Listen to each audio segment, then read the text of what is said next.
आज की वीडियो में बात करेंगे कि जिसने हिस्ट्री के प्री और मेंस के लिए अगर किताबें अभी तक नहीं परचेज़ करी हैं और आप लोग इस वीडियो पे हैं तो फिलहाल वीडियो पे बने रहिए, क्योंकि प्रीलिम्स और मेंस के लिए कौन सी किताबें आप लोगों को परचेज़ करनी है, कौन सी किताबों से शुरुआत करनी है, ठीक है। कितनी किताबें आपकी हिस्ट्री के लिए लगेंगी, ठीक है, यूपीएससी एग्ज़ाम के लिए।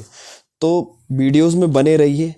थोड़ा सा इस टॉपिक से हटके मैं गिव अवे के संदर्भ में बात करना चाहता हूं कि मैंने पिछली वीडियोस में जो गिव अवे करा हुआ है उसका जो विनर है वो मैं सैटरडे या संडे तक वीडियो अपलोड कर दूंगा, ठीक है। उसके विनर की वीडियो, जो भी विनर होगा मैं आप लोगों के सामने लाइव गिव अवे करूंगा और उससे बताऊंगा आप लोगों को कि कौन निकला है, ठीक है।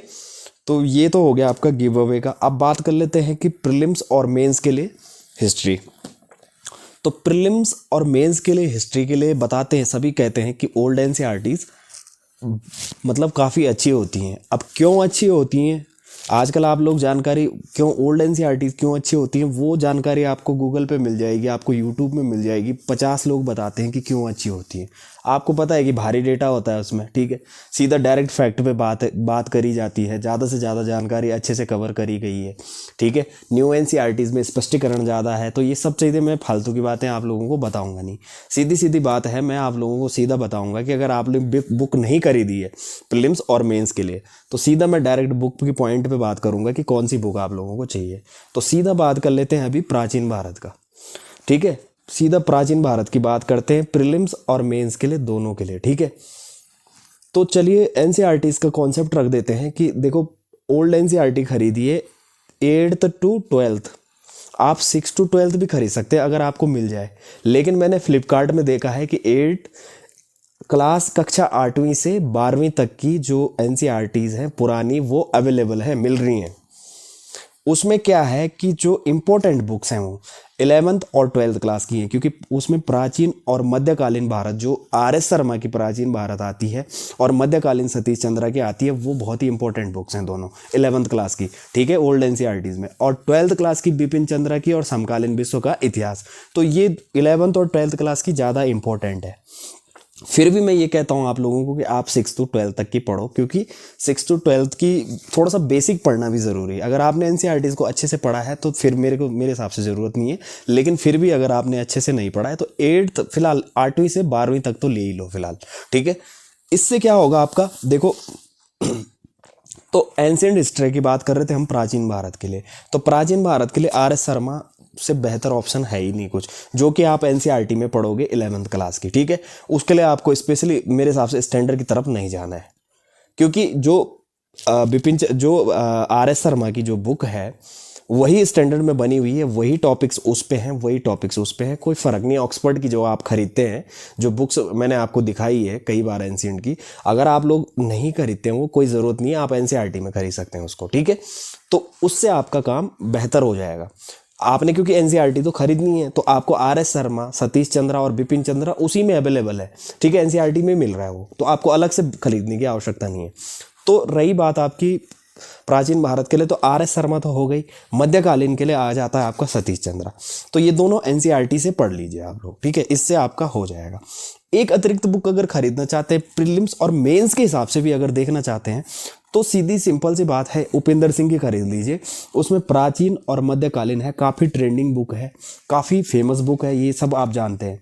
तो अगर आपके पास थोड़ा सा एक्स्ट्रा बजट हो जाता है तो प्राचीन और मध्यकालीन के लिए एक इनके साथ, क्योंकि एनसीईआरटी तो आप खरीदोगे, नए खरीदोगे चाहे पुरानी खरीदोगे, बिपिन चंद्रा, आर.एस. शर्मा ये तो है ही इंपॉर्टेंट, इनको साइड कर दो, ठीक है। लेकिन स्टैंडर्ड में अगर एक खरीदना चाहते हो कोई तो उपेंद्र सिंह खरीद लेना, उसमें मध्यकालीन और प्राचीन आपका दोनों कवर हो जाएगा। अब सीधा आते हैं आधुनिक कॉन्सेप्ट। जो मैंने अभी प्राचीन वाली बताई ये आपके प्री और मेंस दोनों के लिए हैं, ठीक है, तो इस पे कंफ्यूज नहीं होना है। अब बात कर लेते हैं आधुनिक की। तो आधुनिक पे जाने के लिए सिंपल सी बात है, एक ही बढ़िया बुक है जो मुझे लगी है अभी तक पर्सनल ओपिनियन से या औरों के हिसाब से भी, आप देख सकते हैं टॉपर वगैरह के हिसाब से भी, तो सीधा राजीव अहीर सर की बुक पे चले जाइए, स्पेक्ट्रम पे। आधुनिक भारत के लिए बेस्ट बुक है। 12th क्लास की आप बिपिन चंद्रा तो पढ़ोगे ही एनसीईआरटी में, ठीक है, तो बिपिन चंद्रा हो गई एक आपके आधुनिक भारत के लिए, एक आप पढ़ लो, एक आप स्पेक्ट्रम पढ़ लो, तो दो हो गए आपकी, बिपिन चंद्रा और स्पेक्ट्रम खत्म। बिपिन चंद्रा को आप एनसीईआरटी के तौर पे पढ़ लो और आप स्पेक्ट्रम को आप स्टैंडर्ड के तौर पे पढ़ लो, तो आपका काम हो जाएगा। एक अगर आप एक्स्ट्रा बुक इंक्लूड करना चाहते हैं तो इसमें क्या है कि देखो आंदोलन पे ज़्यादा ध्यान दिया जाता है, तो आंदोलन के लिए एक राष्ट्रीय आंदोलन, एक बिपिन चंद्र की एक बुक आती है राष्ट्रीय आंदोलन, भारतीय राष्ट्रीय आंदोलन, तो वो खरीद लेना, ठीक है। तो ये आपका आधुनिक का कॉन्सेप्ट भी हो जाएगा ख़त्म। देखो मध्यकालीन भी हो गया आपका, आधुनिक भी हो गया। अब बात कर लेते हैं सीधा world geography, sorry world history की। तो वर्ल्ड हिस्ट्री में सीधी बात यह है कि मैंने आपको एक बुक बताई थी, आप 12th क्लास एनसीईआरटी तो पढ़ोगे, साथ में विश्व समकालीन विश्व इतिहास, उसके साथ में अगर एक कोई स्टैंडर्ड पे जाना चाहते हैं तो मैंने आपको अर्जुन देव बता रखी है, आप उसे ले सकते हैं। वो काफ़ी पतली बुक है, जल्दी से कवर भी हो जाएगी। या अगर आप ज़्यादा कॉन्सेप्ट, ज़्यादा खर्चा करना चाहते हैं, ज़्यादा उस पर जाना चाहते हैं, तो आप जैन माथुर सर की खरीद लीजिए डायरेक्ट। उपिंदर सिंह और जैन माथुर सर की आपके लिए ऑप्शनल है। ऑप्शनल मतलब बोले तो एक ऑप्शनल चॉइस है, आप ले भी सकते हैं, नहीं भी ले सकते, क्योंकि समझ रहे हो आप ले भी सकते हैं, नहीं भी ले सकते। लेकिन मेरे हिसाब से आप उपिंदर सिंह की तो ले ही लीजिए, लेकिन विश्व इतिहास के लिए आप जैन माथुर की ले सकते हैं, नहीं ले सकते हैं, ठीक है। उसके लिए आपके अर्जुन देव से भी काम चल जाएगा। तो विश्व इतिहास के लिए आप अर्जुन देव और 12th क्लास की एनसीईआरटी। तो सिंपल सी बात है, आपका हो गया प्री और मेंस का पूरी बुक लिस्ट कंप्लीट। सिर्फ इसमें एक चीज़ छूट जाती है, आर्ट एंड कल्चर।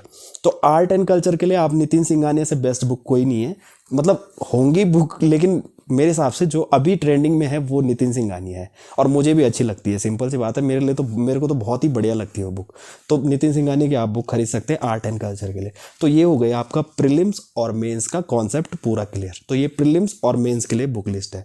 तो अगर आपने नहीं खरीदी है तो आप ये बुक लिस्ट फॉलो कर सकते हैं। 8 फ्लिपकार्ट में मैंने देखा है 8वीं से 12वीं तक की एनसीईआरटी, ओल्ड एनसीईआरटीज अवेलेबल है। उसमें आरएस शर्मा, बिपिन चंद्रा, सतीश चंद्रा अवेलेबल है।